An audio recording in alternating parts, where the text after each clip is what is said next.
Hello guys, it's the Caribbean Bookworm and welcome to our first video on our road to quantum field theory. Now, one of the crucial bits of modern physics which we need to explore in order to start delving into things like particle physics and eventually quantum field theory is the topic of special relativity. Now, if you've been on my channel for some time, I've made this playlist called The Journey to Relativity, in which I explore some of the core, you could say, mathematical tools you need to further study not just special but also general relativity. So in particular, I spend a lot of time talking about vectors and some of the new notations you can use for them called index notation, as well as eventually dive into the concept of tensors, which are very crucial for doing calculations in especially general relativity. However, I'm going to be using some of the mathematics and notations which I've built up from that playlist to justify some things in special relativity in this video as well, as this video is meant to be like a quick review and a refresher as to special relativity, but using this new notation. So it is a bit of a warning in advance that if you're someone who's not fully familiar with some of these notation, I will try my best to explain it, but it might seem a bit jarring and I might allude to some of my previous videos if you want to get more clarity as to some things. And in terms of special relativity, same thing applies. But without further ado, let's jump into it, and as we continue, you will see what you miss or whether or not you can follow fine. So in order to talk about special relativity, a quick historical deep dive is that basically if you have your laws of physics, your classical laws of physics, described by Newtonian dynamics and described by things of which we fully, or at least was fully understood by the late 20th century, then you know that if, for example, you have two people, like let's say you have one person standing in a boat, like on the seashore, this is the person right here, and the boat is moving with a particular velocity. If you have that, and if you have someone like just, you can say, drifting in the water, like just casually drifting at one stationary spot, I can assign two coordinate systems to both of these individuals. So I can assign a coordinate system to this individual that's drifting in the water. Let's call its coordinate system O. And I can assign one to this other person as well. Let's call it O prime. Now, O prime is moving relative to the person in the water.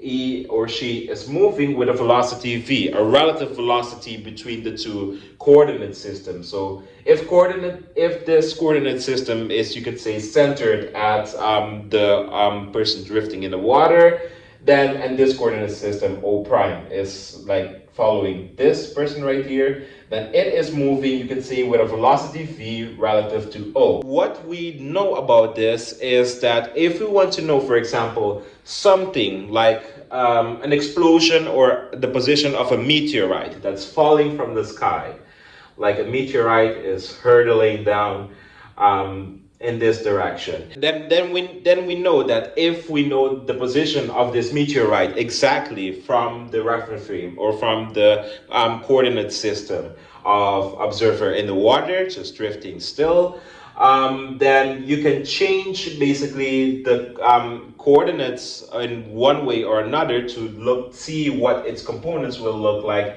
from the coordinate system of O prime. That's a mouthful, but what this means is basically if we want to know x prime, for example, if we want to know the x position of this thing according to the person in the boat, that is simply equal to x, so the position which the person in this reference frame will measure, minus vt. The reason for this is that the position like that this thing will have, so this x right here, I will put it right here for clarity, this x right here is not necessarily the same length as the person in O prime will measure. That can be very visually clear. The x, you could say, distance which the person O prime will measure appears to be somewhat shorter than that which this person right here will measure. And it's shorter by the amount at which the boat has traveled already due to its relative velocity with respect to x. And that distance which it has traveled, so this small little distance right here, is d equals vt, which you might have already seen like in high school, like mechanics and things like that.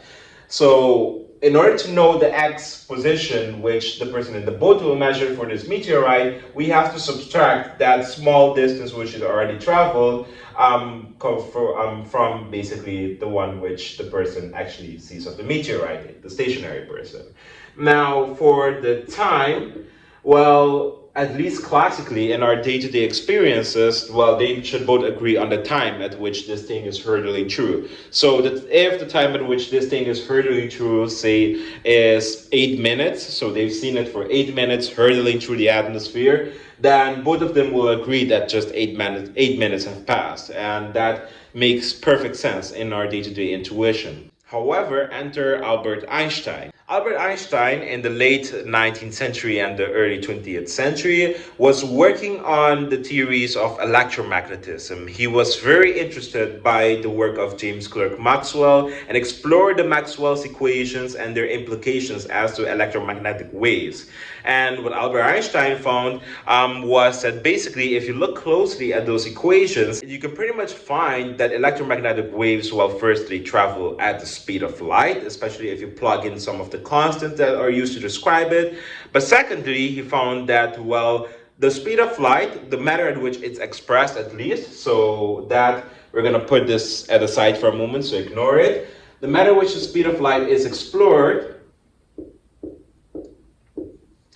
appears to be dependent on only two physical constants which can be measured, and these two physical constants are assumed to be the same regardless of where you're looking at them from. So it's analogous to saying that that if you have a room right here, like a classroom, and the entire classroom has a temperature that is homogeneously spread to be like you could say 290 Kelvin of temperature, and that's the same regardless of where you're standing in the room, then whatever you look, you know that, okay, the room has a temperature of 290 Kelvin. This is undisputable. It is basically invariant, basically, regardless of where you look at it from, as long as you're in the room, that's what holds.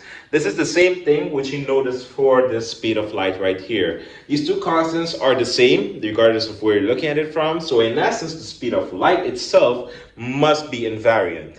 And you can very interestingly derive this equation if you know some multivariable calculus by basically looking at the Maxwell's equations from classical electrodynamics and assuming there to be a vacuum. So then you have one of the other Maxwell's equations also going to zero because the charge density in a vacuum is zero. And then you take the curl of the two other Maxwell's equations, and out comes the three-dimensional wave equation, which gives you this for the value of C. It's a very cool derivation. I even thought about making a video about it, but in essence, I wanted to get started with the quantum field theory road playlist. But if you want to see that, let me know.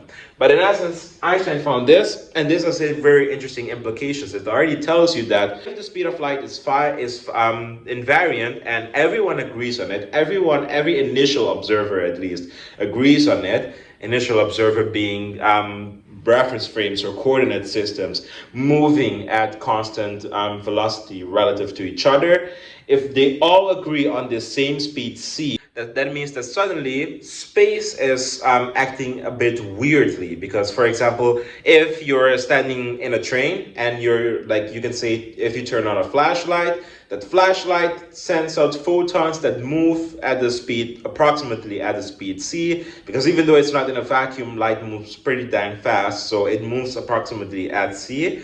And if your train is moving past someone standing outside of the train, which in this case we assume that person to be like the person that is stationary, that is not moving, basically if that happens, then the person outside will also see the speed of light moving at c. And that is a bit counterintuitive compared to the classical or Galilean sense of things, because according to the Galilean way of thinking about this, basically the more classical way of thinking about this, which we've just explored in the introduction, Galileo, besides talking about how the x term and the t term should transform in the t sense, in the time sense, time remains universal.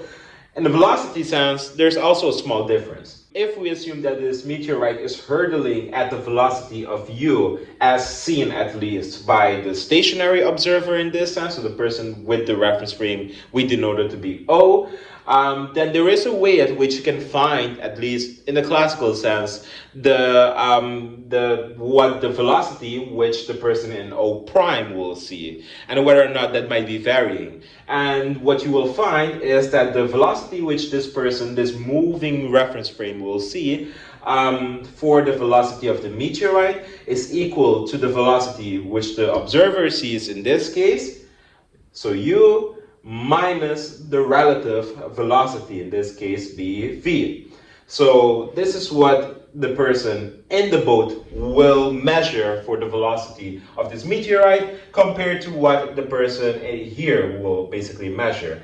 And you can easily find this. You can find this basically just by taking the time derivative of this transformation right here. So basically what the primed reference frame, or the one that is moving basically in the boat, will measure for the meteor. If you take the time derivative of that, we know that the time derivative of position is just velocity, so that's how you get your u prime.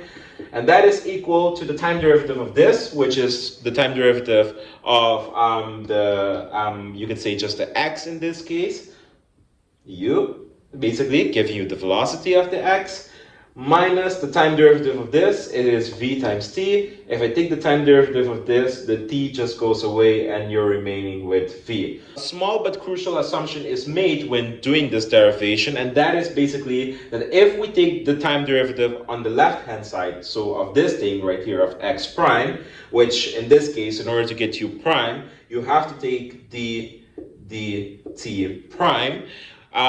We assumed that this is the same as taking the time derivative of the right hand side, so the t unprimed. While this is true in the Galilean and classical sense, it is definitely not true in relativity, but that is how you get to this you can say relative velocity expression right here. And of course, if we want to express what the meteor velocity will be as measured by the person that is just stationary swimming in the water, we can just move this v to the left hand side and we'll get an expression that very nicely captures that u equals u prime plus v. So this means that if, for example, someone is moving in a train and turning on a flashlight and you see the photons carrying onwards, the person standing outside, if I were to apply this equation, should measure a velocity of c. In this case, c will be the u prime, because u prime is the speed of light. That's what the person in the train sees the photon's speed going at. Plus this little v right here, which is the relative velocity of the train itself as it moves across the person, like standing outside and standing still.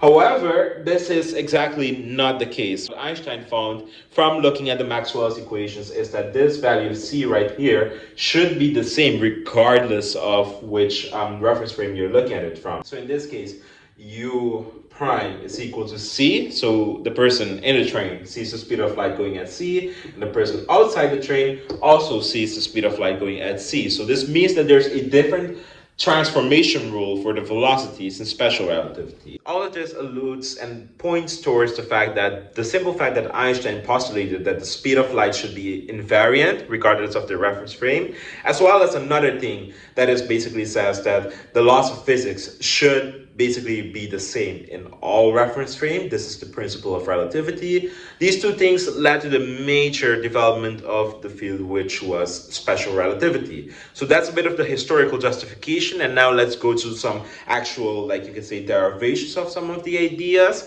And one of the crucial ones is we've just looked at the velocity transformation rule. We saw that in Galilean relativity, as this is called, that if you want to know the velocity of something, an event happening, as seen by the person right here in the boat, that is equal to the velocity which the person that is stationary, whichever one you assign to be stationary, as if you assume that the boat is going at a constant velocity, then it's like the boat is drifting still and the person swimming is moving relative to it. So you have to choose which one you want to be relative. That is one thing that is also important. But if you decide to look at the u prime right here, that means that it is equal to u minus v. We want to know what the transformation rule of the velocities are in special relativity. But to do this, we need to know what the transformation rules in general are of special relativity. Instead of Galilean transformations, which show you that x prime is equal to x minus vt, y prime, if you want to flesh it out, is just equal to y, z prime is equal to z, and of course t prime is equal to t. These all do not hold in special relativity. You can derive the transformations law that do hold. This is known as the Lorentz transformation, and it is a pretty tedious derivation. There are many ways of which you can go about this. A lot of the manners include just setting things as constants. So for example, if I were to rewrite this, I would say that x prime is equal to a random constant a times t plus b times x, and t prime is equal to d times t plus c times x. So basically, this x prime and t primes are linearly dependent on x and t. So they're dependent on powers of 1 of x and powers of 1 of t. So these can't be like t cubed or square root of x or anything like that. And a, b, c, and d are all constants. The reason I write it in this very general form is that in order to derive what are known as the Lorentz transformations, you cannot assume anymore, one, that t prime is equal to t. You have to just generalize your thing and say that, okay, t prime is something that is dependent on perhaps both t and x. And you have to then do some trickery to find the value for these constants. And there is a derivation which you can find in books like the one which I'm going to show right here, which fully flesh it out in detail, and I highly recommend it. The book Covariant Physics also does a really nice quick derivation of it as well. So pick and choose the one which you want to see. Again, because it's a mouthful, I'm not gonna to derive it from scratch. I'm just gonna give you the answer as it is right now. So if we have our beta and our gamma, and this gamma is known as the Lorentz factor or the gamma factor, basically then we can write, well, before I write the newly found Lorentz transformation, I can write the Galilean transformation instead of just x prime. I can write it in differential form. It doesn't change much. So instead of just looking at x prime equals x minus vt, in differential notation, I just say that, okay, a given x interval as seen by this prime reference frame right here is equal to dx minus v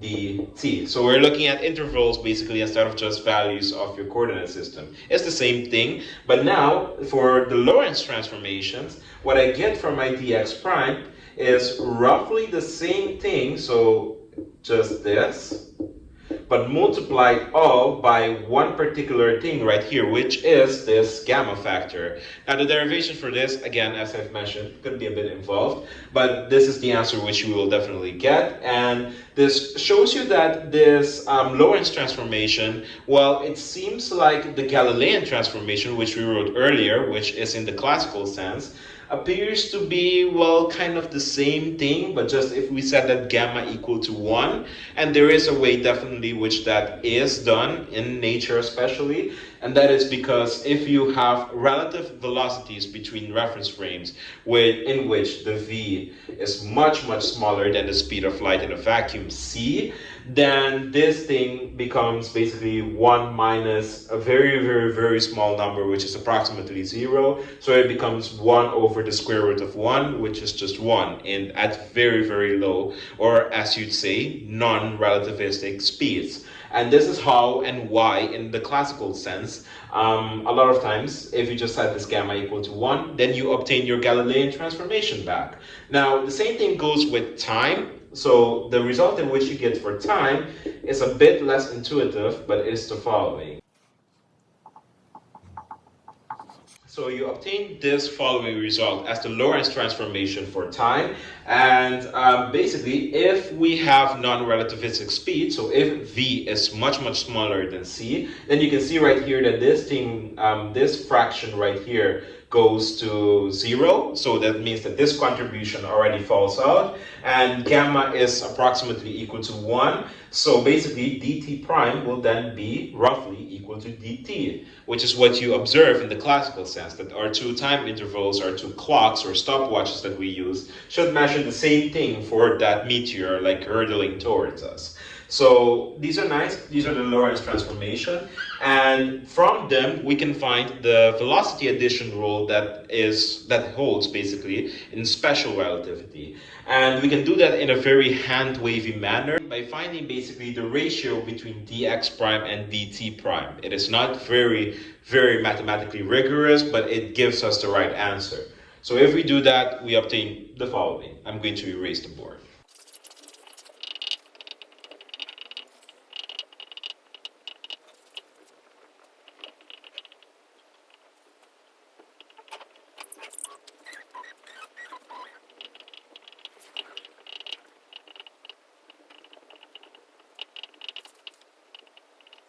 So basically, by having the ratio between the two and doing some simplifications, you arrive to the following, basically, velocity addition rule. So this is oftentimes or sometimes referred to as the Einstein velocity addition rule as well.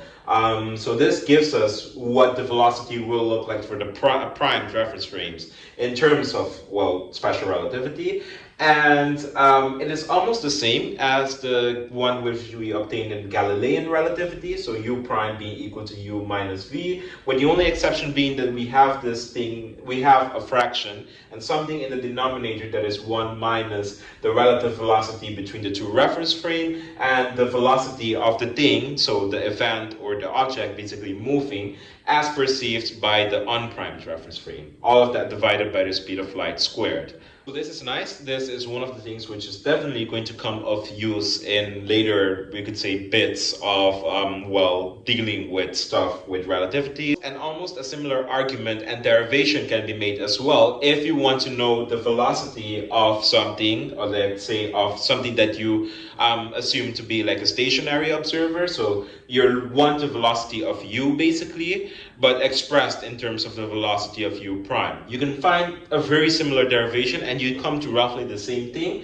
The only thing is that you'd have a plus sign right here, so for these two, and also of course it's expressed in u prime now, so you have to do that, you have to remove these, and you have to remove these. And you have your velocity u, so from the unprimed observer, in terms of the primed one here as well, with just the signs basically changing. Now, besides velocity addition, one of the other really crucial things of working with relativity is defining something known as the line element, or the metric, you could say, of a given reference frame or a given coordinate system. So the way you can define this is we can start with using Cartesian coordinates. So if you have an x and a y axis, two-dimensional Cartesian coordinate system, and you have two arbitrary points, so point A and point B. If you want to know the distance, or at least the shortest distance between these 2 points, we know that on a flat space, this would be a straight line that goes through both points A and points B. The way in which you can find this, the length of this distance right here, is by using the Pythagorean theorem. So you create a right triangle from this, and let's say we call this thing right here ds. So let it just stand for the distance or an interval, you could say, between 2 points in space. And this will then be referred to as our dx, and this will then be referred to as our dy. Then, using the Pythagorean theorem, we know straightforward that ds squared is equal to dx squared plus dy squared. that is straightforward enough. It tells you in this case what the value of this, you could say, interval between these 2 points will be. Now imagine if this ds was just a very small patch of a much bigger curve. So if you had a function that extended to basically to plus and minus infinity, then this small little thing right here, which just represent a small, or the smallest you can say, increment you can step on that curve, and that is what is defined as, in this case, the metric. You can have the dx, well, in this case, it consisting of d-axis and of dy. This would be the components, basically, of that line element, and it can be more nicely written in terms of tensor notation. If you were to do that, then you want to basically first, instead of writing things as x and y, use index notation. So you'd write this as x1 and this as x2. Note that this does not stand for x squared, it's just x2. And that gives us a different expression for, well, this line interval thing right here. So it is going to be dx1 squared plus dx2 squared. So knowing this and knowing what is known as the Einstein summation convention, you can add these two things together and write this all in a much neater way.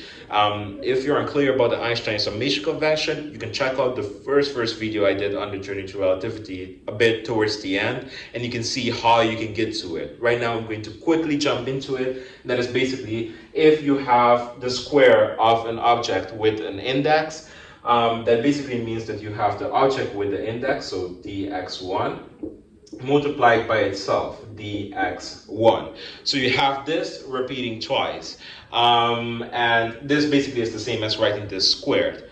If you were to have more of something that repeats itself exactly twice, but with different indices, then there is a general way in which you can sum things over in this case. Because, for example, if I were to write this as just I, so I could be 1, in this case, I could be 2, and if I wanted to extend this to 3-dimensional Cartesian coordinate space, I could have a dx3 as well, standing for dz. Then simply I would have to sum this with I equals 1, I equals 1, and this going to 2, basically. This would still give me my d as squared, but I've just made my notation a little bit clearer. The Einstein summation convention is simply saying that if you have objects with like indices, either being lowered or especially upper, then you can just drop the summation signs as long as you're consistent with the fact that 2 indices repeated indicates summation.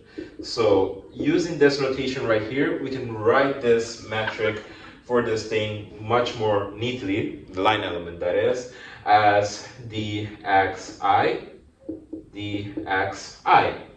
And that's straightforward and done. Now, in special relativity, you can say the geometry of the thing you have, the intervals which you're looking at, are not simply spatial intervals. You're not interested in just how, you can say, one thing transforms from one spatial coordinate to another. But for example, if you have your meteorite hurtling towards the person in the boat, then you need to have some information about the time as well, as the time interval will not be agreed upon and will not be a universal thing. So it is also going to play a role as to very neatly defining what you can say the interval between the event A happening is compared to the event B happening. An event in this case, as I've already alluded to, being described by both space coordinates and spatial coordinates and temporal coordinates. So event A could be the meteorite has just entered the atmosphere, and event B can be that it's just slammed the earth and, well, all life on it ceased to exist. Maybe a less pessimistic case of that. So if we have that, then basically the general expression for this, or a way in which to get to the general expression of this, is to have a thought experiment as to imagine your light, in this case, your photon, light, traveling through the cosmos. Well, what velocity or what distance will light travel? Light will travel at the speed of light multiplied by a time interval dt. and speed of light is c, so this will be the distance which light is going to travel. Now, if you have this picture in mind, if the photon went from location A to location B, and also if you just assumed immediately that the speed of light is invariant and nothing can move faster than it, then you know that your ds squared, for light at least, it is going to be equal to c squared dt squared. Now, the only thing is that we know that most objects could not travel faster than light. Again, the invariance of light plays a crucial role here. So this means that whatever you have written for your ds squared, which is not 100% true, but let's just go with this. If you have your dx squared being written as dx squared plus dy squared plus dz squared is equal to this. If you have this written right here, this means that whatever you have here must be smaller than the distance which light can travel, since it can't travel at the speed of light. Massive objects cannot travel at the speed of light. If this, however, was bigger than this right here, or to be more concrete, if I move this to the other side, squared plus all of this right here should be then smaller to 0. This is the case, and this is what we will call our ds squared, as our ds squared is dependent on both temporal and spatial dimensions. Basically, I'm saying if ds squared is smaller than 0, this is something that is known as time-like, basically. So the space-time that you're describing behaves in a more closely temporal sense. And you can already assume from this that most things which happen you could say in nature are time-like, as they don't move at the speed of light. However, if something moves faster than the speed of light, basically saying that if all of these terms become something that is much larger than this, as it's traveling vaster distances compared to that which light can travel, then you will have that this is bigger than 0. Because if this is much larger than this, you're going to get some positive value instead, something bigger than 0. So in that case, you have a space-like event. So you have something that is just denoted as something being a space-like event. And if it travels exactly at the speed of light, such as with light or with almost basically massless bosons, then you have that this exactly equals this, and you will have that the whole thing is in essence equal to 0. This is a light-like or a null event. So the reason why one is called a time-like, one is called space-like, or one is called a light-like, is that if you were to use this general, you can say, diagram for describing events, which consists out of your spatial dimensions. Let's say you condense it all now to just one dimension, just for clarity's sake, otherwise it's not that clear. And the other one consists out of the temporal direction, ct. Ct is a unit conversion thing, but basically then we have that the speed of light is represented as this diagonal line. Everything must happen within this, you could say, within this hyperbolic shape thing. So any event which has happened in the past, so the past being represented in this bit of this conic, you could say, section right here, and the future being represented in this bit, and your present being exactly at the origin of this, all events must lie within this, you could say, light cone, or within this causality cone, as you would call it. If you were to travel at slower than speed of light, so if ds squared was time-like, then you could say the thing which describes your path through space would typically look something, you could say, like this. So something that is less slopey than this, you could say, diagonal line, which is the speed of light. You can almost, again, picture this as just a standard t-axis, which you would typically use like an xt diagram to describe how, let's say, a car is moving in space. So the notion is the same, but it's just in relativity the axes are flipped, and you use ct in order to get the light, you could say, ray to be a perfect 45-degree angle thing. If, however, your event, your line element is described to be a space-like thing, then it moves faster than light, and it's much more sloped compared to the 45 angled line, which describes the speed of light. And that basically represents this right here. And if it were to be, well, exactly 45 degrees, if it were to be light-like or null, then it would be the line represented by, well, light right here. So this is nice. This diagram, often called the Minkowski diagram as well, shows you how, you could say, how tilted or how certain space-time events change from one coordinate system or from one reference frame to the other. Now, one thing which finalizes the story about metrics is the concept of proper time that is used in special relativity. That is, that if you have, say, something happening, so you have the ground, just the ground at which someone might be standing, and something is hurtling with respect to the ground, let's say a really fast particle.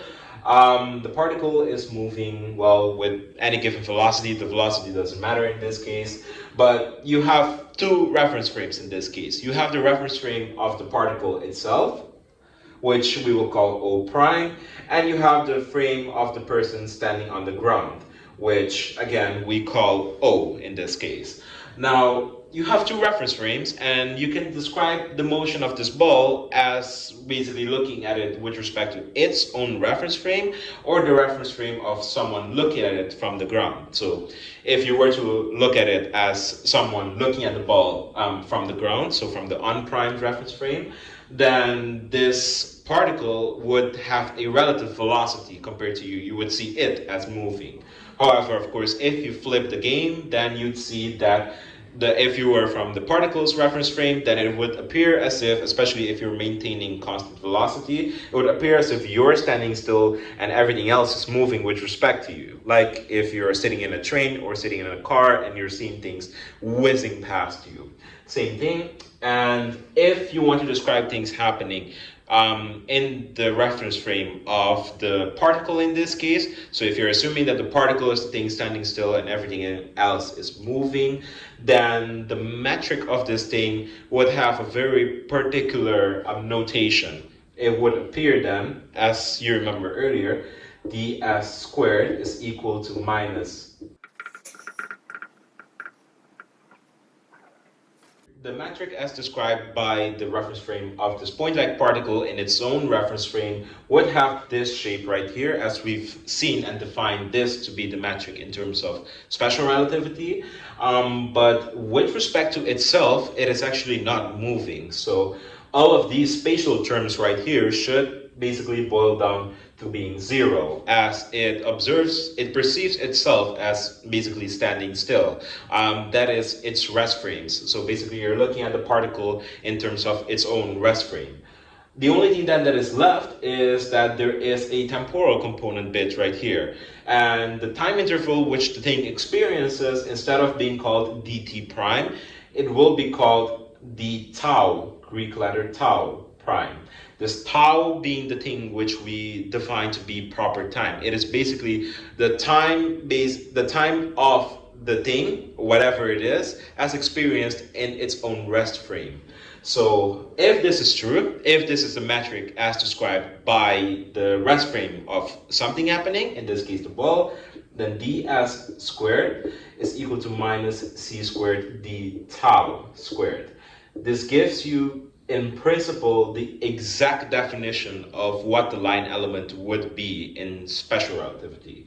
This is called the Minkowski line element as well, and it holds true for anything. If one were to derive, you could say, the Lorentz transformation from different sets of, you could say, rules and different sets of information, one other way in which you can do this is by using this Minkowski line element, as it holds true wherever you look at things from. So what that means basically is that one way in which you can find a quick, dirty derivation for the Minkowski line element, say if I ignore these two terms right here, is by saying that, oh, okay, I have this metric right here. I have this metric, and instead of calling it d tau, I will call it again dt prime.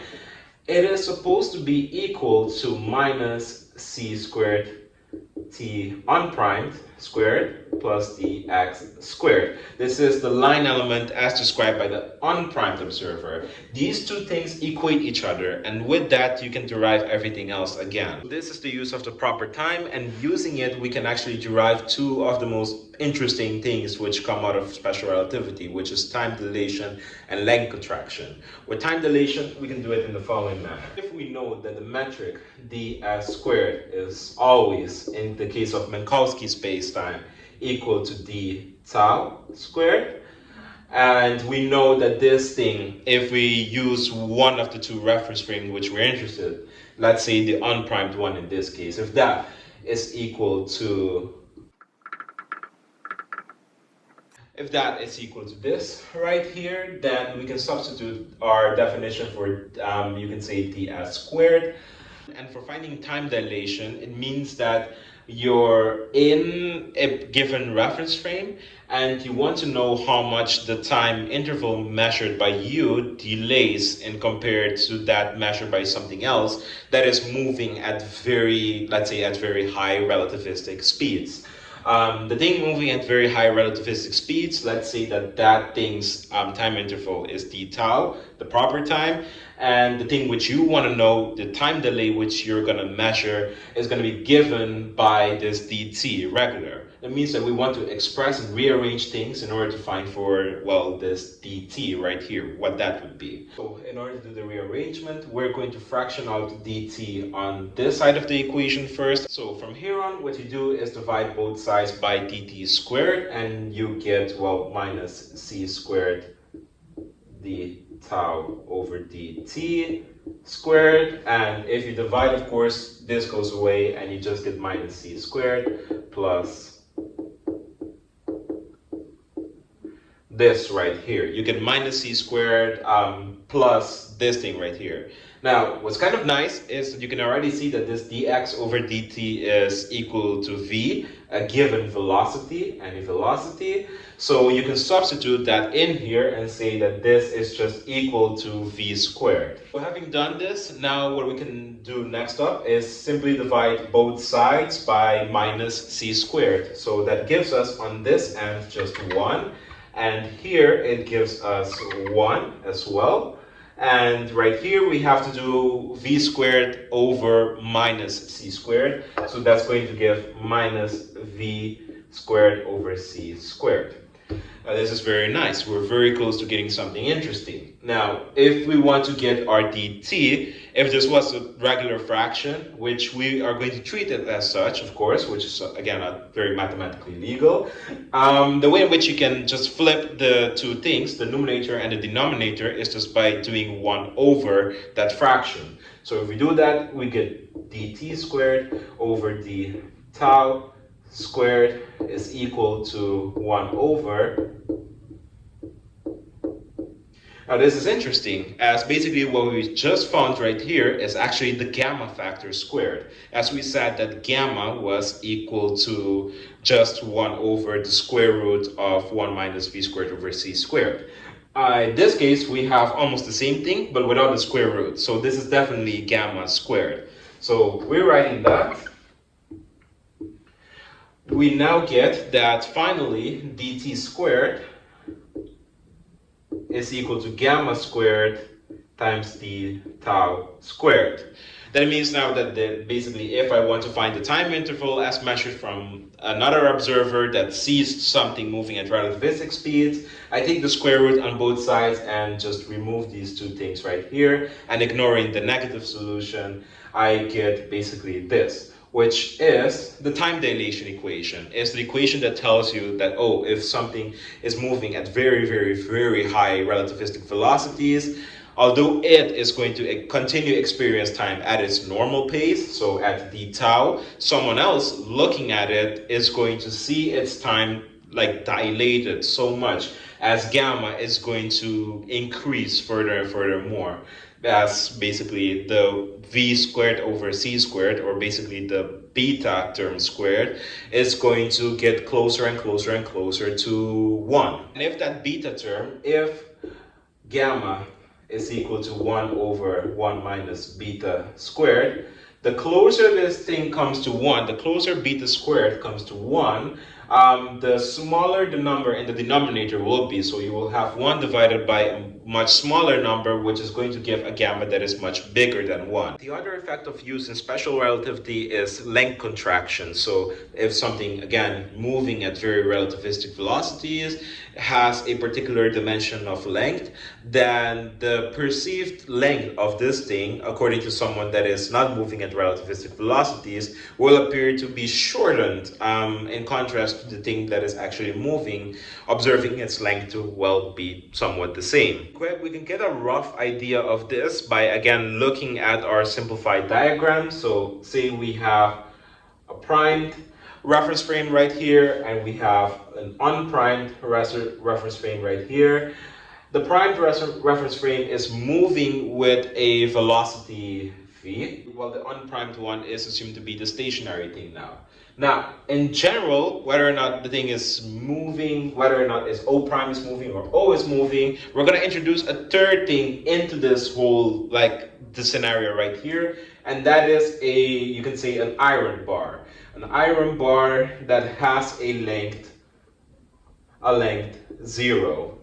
Now, this is interesting because the perceived length of this iron bar is going to appear different depending on whether you're looking at it from O or from O prime. As measuring the length of this, you could say, iron bar means that you have to measure both the beginning and end of this iron bar simultaneously. And simultaneity is something that is not agreed upon according to the different reference frame in special relativity. So when something, for example, when O prime perceives the length of this iron bar, that will be at a delay and at a different, perhaps even magnitude compared to what O will, you can say, measure both of these two ends simultaneously. But let's just look at one of them. Let's just say that the LO, as I wrote it here, is the length of the iron bar as measured in the primed reference frame. So in the one that is moving at very, perhaps, relativistic speeds. And the unprimed, you can say, length measured by this thing is going to be called L. We're going to come back to L later on. The way in which I can find the length of these things in just one reference frame, so ignoring all of the complexities of things moving relative to each other, if I just look at this one thing right here, is by grabbing, actually, like one, you can say, coordinate system, so one x coordinate system of this thing right here, of x prime. So x prime, I'm going to call it 1. And look at the end of this, which is going to be x prime 2. So I have these two things right here, and basically this says that LO, the length of the iron bar as observed in just the prime coordinate system, is equal to x2 prime minus x1 prime. This is straightforward enough. Now, the way in which we define x2 and x1 is going to include the Lorentz transformation, which we've been talking about. Now, for x2 prime, I have the following Lorentz transform. For x1 prime, I have the following. Now, in order to get my original length, I just have to substitute these two things into this expression to obtain the thing. So if you substitute the expressions we found before for the Lorentz transform, expand everything, and then group everything together in terms of gamma and gamma v, then you obtain the following thing, which basically tells you that, okay, it is gamma times the x2 minus x1 to be the original length, as it is the length of the iron bar as measured by the, you could say, the unprimed observer, which in this case will just be a given x2 minus a given x1, and that minus gamma v, this t2 minus t1. Now, if you were to measure the length of something, that means that you want to measure both the back end and the front end of whatever thing you're measuring its length simultaneously in your own reference frame. So if you're doing something simultaneously in your own reference frame, doesn't necessarily have to be simultaneous in the other reference frame, but it means that at least in your reference frame, the delta t should be 0, as you're again measuring the thing at the same time. So this full term falls out. leaving you just with L0 being equal to gamma L. And this is your length contraction equation. This length contraction tells you how much the perceived length of something differs as you're observing it moving at relativistic speeds. In our case, if we are standing on the ground and we're seeing this iron bar flying at very high relativistic speeds, it means that we want to express our L in terms of L naught. So the length which we will see of the iron bar is going to be 1 over gamma L naught. And this indicates that as gamma, as you could say the iron bar is moving at very high relativistic speeds, the gamma is going to approach a higher and higher value. If it approaches a higher and higher value, it means that 1 over a big number is going to be, well, a very small number. Like it's going to be 1 over, for example, 10,000. As a matter of speaking, it's going to be 0.00 with quite a bunch of zeros. And that means that the length as the iron bar had originally will appear to have shrunken in distance as we're looking at it moving at very high speeds. So instead of it looking at its original length right here, very likely the length which we will see of it is a more squished length of the iron bar. So these are two of the main, you could say, consequences of special relativity, that you have time dilation due to the fact that time is not actually a universal thing, and you have length contractions. And we can use these furthermore for problems as well as doing certain predictions about energies that we're dealing with, momenta, and many of these other things, which we will look at in a following video, in which we will round up basically our quick summary of special relativity. In the following video, you can expect to see more things as regard to going into some of the more tensor notations of things. So as we talked about the metric already, ds squared, we introduced it. This video was a nice review of special relativity. It was almost like the journey to relativity, but a bit the final video of that, but a bit more fleshed out and covering the intro to relativity with a bit more depth. And in the next video, I aim to talk about 4 vectors and some of the workings with energies and with mechanics in the relativistic sense in order to round things up. And then, as I mentioned, hopefully start with classical field theory. Hope to see you guys there, and bye.